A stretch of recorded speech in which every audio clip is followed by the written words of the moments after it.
All right, welcome back into another episode of Indiebnb. Today we are joined by a friend from across the pond, Danny Green, aka DG Solaris.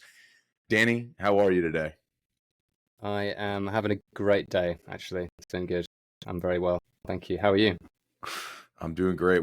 I popped up. We got some sweat in this morning, and we're ready to have a wonderful Saturday here in Atlanta. So, Amazing. but want to get in and dive in. I mean, the DJ Solaris project, is this your kind of first go? Is it your solo project? Have you been in bands before? Give me some background here.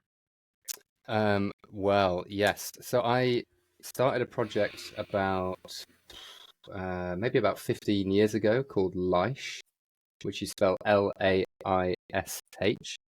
And I sort of set up a band when I was living in Brighton. And we made 4 albums under that name and did quite a lot of shows and toured around the UK and quite a lot around France and Italy.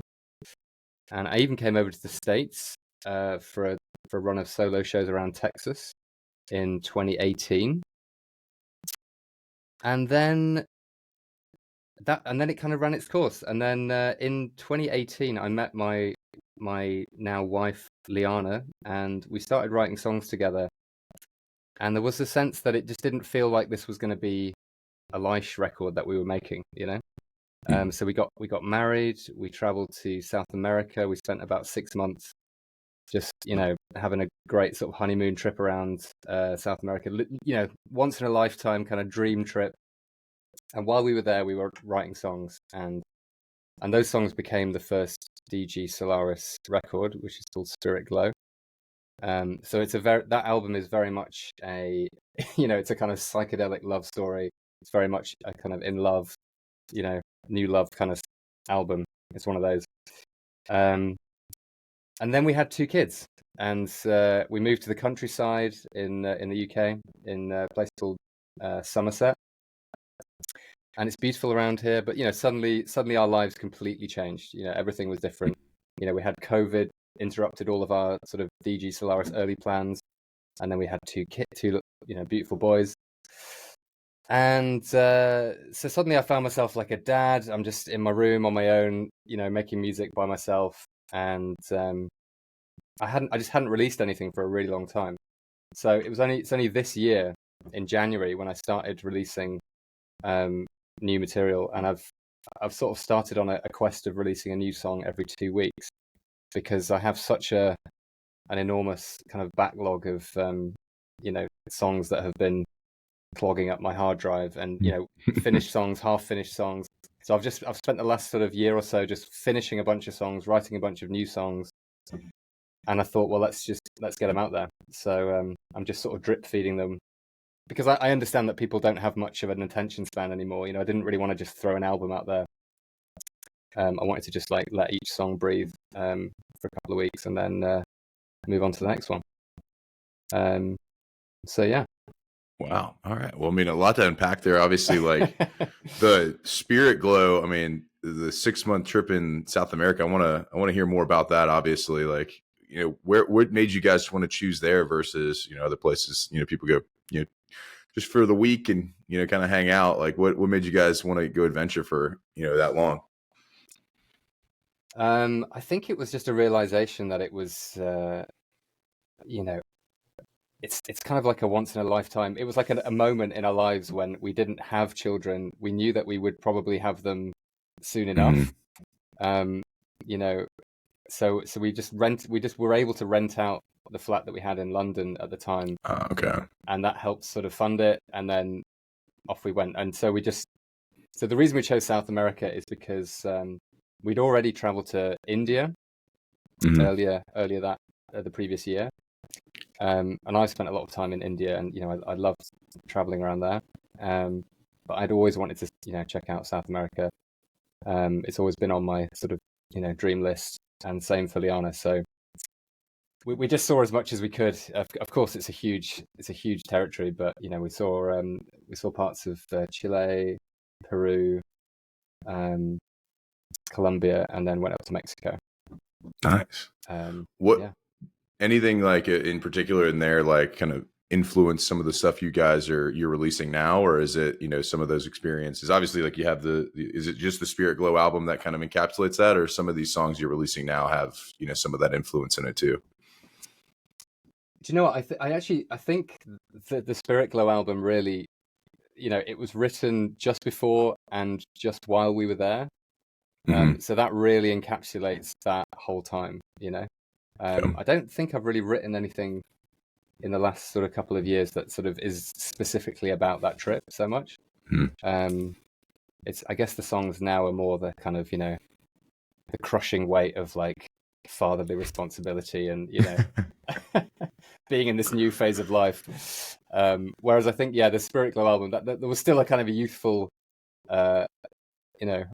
vigor to us, to me and to both of us probably. So I think we were doing a lot of soul searching, a lot of traveling, a lot of yoga and meditation. We even explored some plant medicines, like we went to some ayahuasca retreats and did all of that stuff, and all the sort of all the classic sort of hippie trail stuff. It was great. I mean, I'll pause on diving in on the ayahuasca. We'll come back to that at the end. I do want to hear about that, but sure. I want to hear more about Paulette the Black Cat. This is one that you're kind of one of your 2-week, drip that you're doing for everybody here now. But like, where did this song in particular come from? Is this kind of in post trip, fatherhood beginnings, your version of yourself, or? Well, you've actually chosen quite a it's one of the darker songs. It's one of the darker songs that I've written recently, because Paulette was actually a friend of mine, a musical friend, based in Paris, and during the sort of the last year of the sort of Live project, because we had a French record label, so we used to go to France quite a lot and play shows. Anyway, we went to Paris to do the sort of national radio show there. It's like quite a big, like live performance and play a show in Paris, which is like the biggest show we'd done. And while we were there, we invited Paulette to come and sing with us. So she came and sang on the radio and for our Paris show. And then, she was just the most sort of beautiful soul. I mean, she was, stunningly gorgeous woman, beautiful voice, just so sweet and kind and just a lovely, character to be around. And then about 3 weeks, I don't know how long it was, a few weeks after we got back from that show, we found out that she'd committed suicide. And wow. She was, I don't know, I think she was like maybe 28 or something. She was young. And it was just such a blow to everyone in the band, of course. And, we just only just got to know her, having, met her in a couple of trips over there. And it was just, like utterly unbelievable. Just couldn't conceive of like how, took us all completely by surprise. So I guess me being me, a songwriter, I always try to sort of unpack my emotional life through songs. And I've been trying to write this song for years, like I've just been trying to, if you go through my hard drive, there's probably about 7 or 8 different versions of this song. I could try a really sort of fast rocky version and like various, like a sort of electronica version and a acoustic ballad. And anyway, the one that I released it's kind of a slow kind of piano ballad, which builds to a more kind of band arrangement. And I don't know, ultimately it felt nice, it felt right, so I finally let it go. But wow, it's taken a long time to feel kind of ready to release it, because there's something, it just felt so difficult to encapsulate that feeling of grief, and not wanting to in any way sort of cash in on it, as if releasing music is in any way lucrative. But I didn't want to sort of minimize that experience or make it about me. But I guess I wanted to like honor her memory and just be like, okay, here's a song for you. Yeah, that's a lot. I mean, man, I think like anytime I do this and I hear like kind of the background, I was thinking the song's about a cat. But you know what? It's not. It's, like you get kind of the background, of course. Yeah. So when you created this one, obviously you had a bunch of different versions. Like, how did you, I guess, start, just kind of did you start with some general chords, and then whenever you started kind of veering off and creating different versions, or did you kind of have like you rewrote it a few different times with all the different versions? I think to begin with, I think the words came quite early, or some kind of version of the words came quite early, and then I was because like lyrically, the idea of her being a black cat, I guess, there's something sort of slightly spooky about black cats. There's a sort of superstitious, so I'm sort of referring to a kind of superstition there, I suppose. And I've always had a thing about foxes. Like I have a song on, like a favorite Leish song called The Fox, which is all about kind of exploring the kind of darker sides of our kind of sexuality, and the sort of darker sides of wanting to be a kind of brutish, animalistic person, exploring all the crazy things that you could never possibly do in sort of polite society. I don't know, I can't quite explain. I think you know what I mean. And definitely. So it's like the idea of like the black cat, and meeting the fox by the bins. So sort of meeting her out in this kind of, I guess, like a like a dark alleyway at night or something, and feeling like she's this kind of scared, vulnerable creature, and there's a sort of fox that's kind of trailing her, and I guess the fox kind of represents the darkness and the kind of the sort of the depression, I suppose. So yeah, that was the sort of lyrical connections I was trying to make there. And then in terms of the music, I just tried so many different styles and versions of chords until eventually settled on this one. But yeah. Is it typically like the same kind of process for you with most of the music you write? Like, is it, hey, we're going to get lyrics first and then roll into the music, or is it typically happen the opposite way? What's the, if you had to kind of write down your process, what would it be? I would say that I think I'm usually more often than not, I'm a lyrics person first, because I tend to find that if I write a song that sort of doesn't really have lyrics, and then come back to it later and try and sort of superimpose a lyrical idea on top of it, for some reason, and I know this works for many people, but for some reason for me, I can just never quite get it to attach to the original idea, or I find I just get a bit blocked trying to attach words to a piece of music. Whereas I find it much easier to have explored an idea and like feel like I've got a page of words which I'm interested in, which have some kind of lyrical, have some nice lines or some nice imagery that I'm interested in, which somehow encapsulate a feeling or an emotion. And then I find it much easier to then explore that musically, and then just follow wherever my voice takes me melodically, and then see where the music takes me, and then just have a bit of fun, producing it. Gotcha. Yeah. With Leish, was it kind of you writing most of the songs in like in this manner, or was there more of a collaborative process with the band? I would say it was kind of like at its original core, it was the same process, but I was working with a lot of different musicians. So the Leish band went through various different incarnations of lineups. So each album in a way was actually a different set of musicians. And so when I toured it was often different people, and so there was never like a stable kind of lineup of Leish, but of course, many members of that band, but like for example, Tom Chad, who was my keys player since about 2014 or 2013, I played with him for like 10 years, and he played through various incarnations of that band, and was a great collaborator, just to pick one. But so yeah, when it came to like recording in a more studio environment, there was always a lot more. I was always a lot more open to getting other people's voices on there and other people's musical input. Yeah. Whereas at the moment, like now, it's kind of shrunk a little bit, and I'm just mostly doing most of the stuff myself, which is also interesting in a different way. But yeah. Well, when are we going to get the boys involved? I mean, are they picking up guitars yet? Are they, what's the process there? They are very, very musical. Actually, I have to say, I'm obviously bursting with pride about that. But Hmm. Phoenix, my 4-year-old, already has a Spotify playlist with about, I don't know, 16 hours of music on it or something, like hundreds of Wow. songs. And of course, it's all stuff that me and my wife have played to him. Um, but when he likes a song, he goes, "I like this one. Put it on my playlist."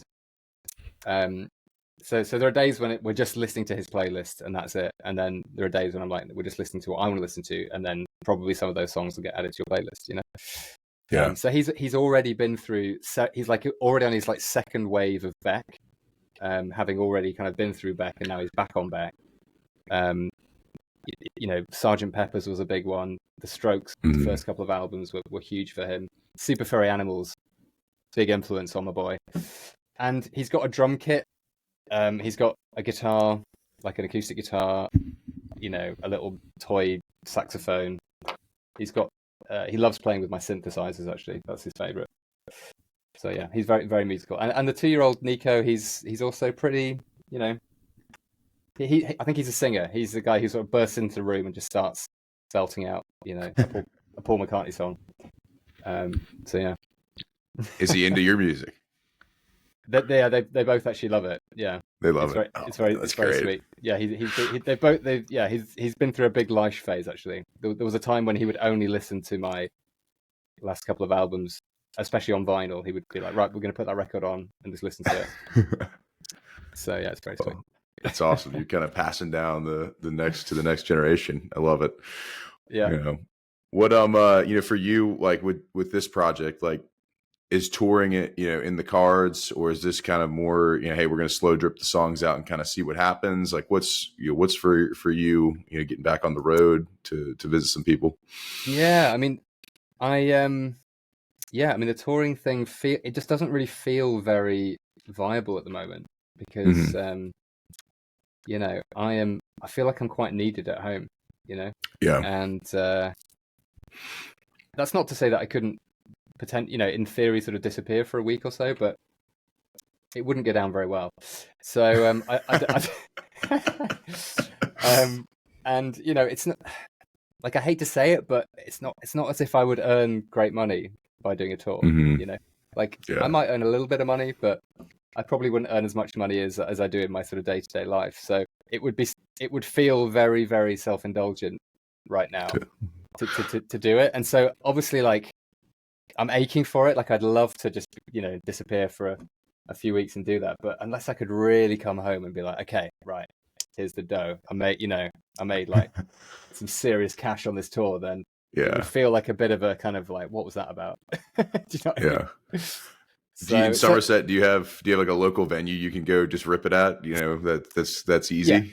Yeah. There are shows. I mean, I do a yearly. I've made a sort of thing of doing a yearly show in London at this beautiful venue called the Green Note in Camden, and it's one of these venues that has been. It's an absolute institution. Everyone you can name has played there, and Hmm. it's a small, intimate kind of space that sort of suits singer songwriters and small bands, but everyone's played there, so it's got that, when you get on that stage, you can feel the history, you can feel the the talent who've been on that stage. So it's always a really exciting one to play, and I do it every year in October.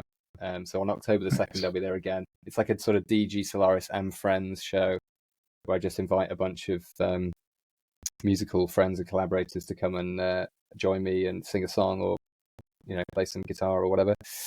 So I'll be doing that again this year. But in terms of locally, I've actually just stopped doing a night. I was actually running a night for about 3 years in a beautiful venue in Frome, which is my local town.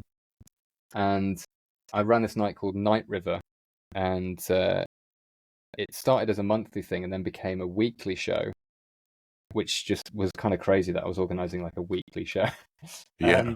So I was getting down to this venue, and it, just to set the scene, it was like being in a kind of Aladdin's cave speakeasy cocktail you know, very, very ornate, beautiful, sort of very intimate and small, and kind of, you know, everyone packed in, and it was always sold out. And we got some fantastic names in there, you know, like really some of the like cream of the kind of indie singer-songwriter folky sort of scene of the UK.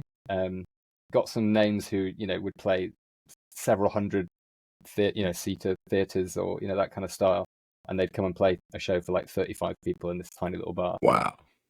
So it was, you know, we had some great shows, but I've just put a stop to that because I needed a break from it. It was going a bit crazy. It was sucking up all of my mojo, to be quite honest. And I loved doing it, but I just thought, you know, I need to just like take time out from this, because I need some mental space from like the stress of organizing a show, like having that non-stop every week. Yeah.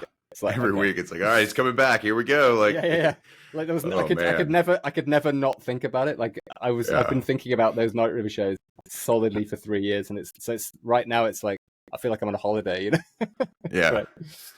Yeah, that's good. I mean, with any kind of, you know, touring, everybody I talk to, you know, I talk on both sides of it, it just seems like it's, you know, putting on shows is stressful in like any capacity, because you know, it's getting them there, getting people, you know, to show up, and you know, getting the, you know, word out about it. And you know, now you got to you know, run the social media, and now you got to like do, you know, it's almost you know, you got to market it like it's, you know, out of control with the you know, Instagram and all that stuff. So I definitely see your point there.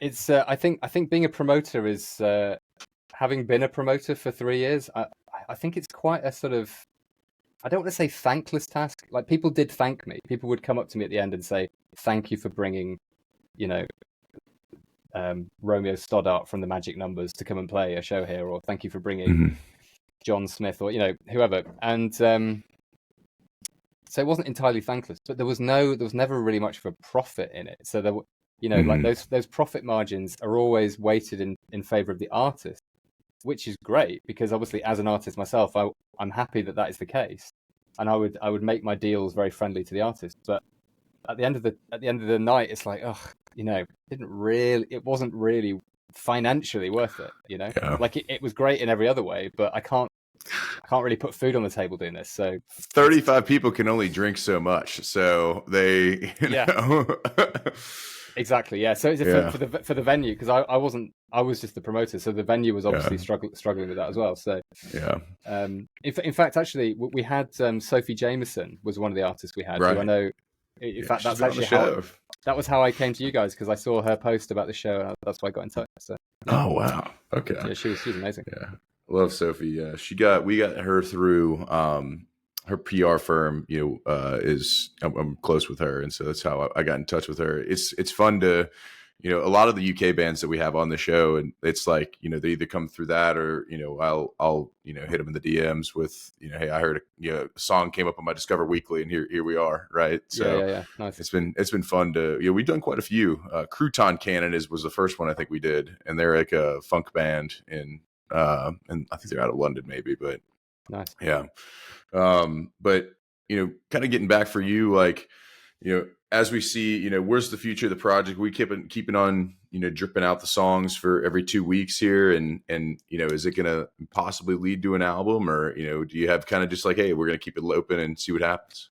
So at the moment, the kind of, well, the idea that I came up with was basically because I do have a Patreon, which I post on every week. So every week on Patreon, I'm putting on a new piece of music and a new piece of writing. And what I've basically done is made the new album available to people on my Patreon, or you can just buy it as a download if you don't want to, you know, join up for the weekly thing. So it's out there now. So there is a new album. It's called Tell Us for the Loop. And it's kind of available now on the Patreon. In the meantime, I'll just keep dripping those songs out, you know. And I actually was looking the other day, and I've pretty much got another album almost finished. It's about 4 songs away from, you know, just tidying up 4 songs, and then that's kind of done as well. So Grant, I'm relentless. I keep just because the thing is, I basically write like my method is that I write songs every Tuesday. So I have a thing called, I call it DG Tuesdays. I just get in my studio and I block out Tuesday mornings and I just sit and write a song or just, record whatever needs recording. And I've just managed to get it down to quite a sort of direct, quick process. Like I don't sort of digest them for too long these days, Yeah. Some of those live songs I was demoing for years before I'd record them, whereas now I don't demo them at all. I maybe make one demo, but usually I just record it and then that's it. I release it, So it's much more immediate, and I just much prefer that because then I can, because then I'm just getting the creative process out there. Like I'm writing it, recording it, releasing it, done. Yeah. It feels more, it feels a bit more kind of. It's a bit more 2025, Yeah, just ripping it, and just keeping it going, getting it going. I love it. Yeah. You're relentless. Well, let's see how relentless we are on the Pete Peterson party pack of questions here. I'm excited to get through these 20 questions in a row. Here we go. All right, okay. DG Solaris, Pete Peterson's party pack of questions right now. Here we go. Cake or pie? Pie. Pieing it up. All right, salad or soup? Soup. Soup in. All right. Sunrise or sunset? What are you seeing more of these days? Sunset. Sunset. Would you rather hit a home run or score a touchdown? Don't know what that means. All right. It's a British crowd. Come on, we need a cricket reference here. It's like, would you rather score? What is it? Rather score a point in rugby or hit a 1,000 points in cricket? I'd rather have a nice sit down, to be honest. There we go. All right. No sports. Let's move on. All right. Would you rather have a night in or a night out? Oh my gosh. I mean, night in. Night in. Love it. Hey, but when you do go out and you get that, exactly that rare moment. When I get that moment, I'm going crazy for sure. Yeah. Are you ready? Are you more likely to hit the robot or the worm when you do go out? If you hit your jam comes on. The worm. Worm. All right. Hit the worm. Guac or queso at your favorite Mexican spot? Guac. Guac. Waffles or pancakes? Pancakes. All right. Coffee or tea with your pancakes? Tea. Tea. Dogs or cats? Cats. Cats. Ninja or a pirate? What do you identify more with? Ninja. Ninja. Gatorade or Powerade? Neither. Toast or bagels? Toast. All right. Every day. Crisps or pretzels? I translated this one for you. Oh, crisps or pretzels? Pretzels. Love pretzels. Pretzels. I love it. All right. Now, chips or tots? Hang on. Fries or tots? I tried to purchase it right here. Fries. Yeah. Fries. All right. TV show or a movie after a long day? TV. All right. Are aliens real? Oh, Matt, no. No. Is Bigfoot real? No. Is Love at First Sight real? Yeah. Yeah. All right. And give us 2 bands that we might not know that we ought to check out. Oh, wow. You might not know. Okay. Okay. First one that springs to mind. Great guy called the Magic Lantern. Do you like that guy? Magic Lantern. He is someone I've put on a few times at the Night River shows. He's based in London. He just writes the most gorgeous songs. He kind of comes in a bit of a sort of folky, jazzy kind of vibe. Beautiful voice, heartbreaking stuff. Check it out. That's my number one. Who should we go for number 2? Mesadorm. Mesadorm.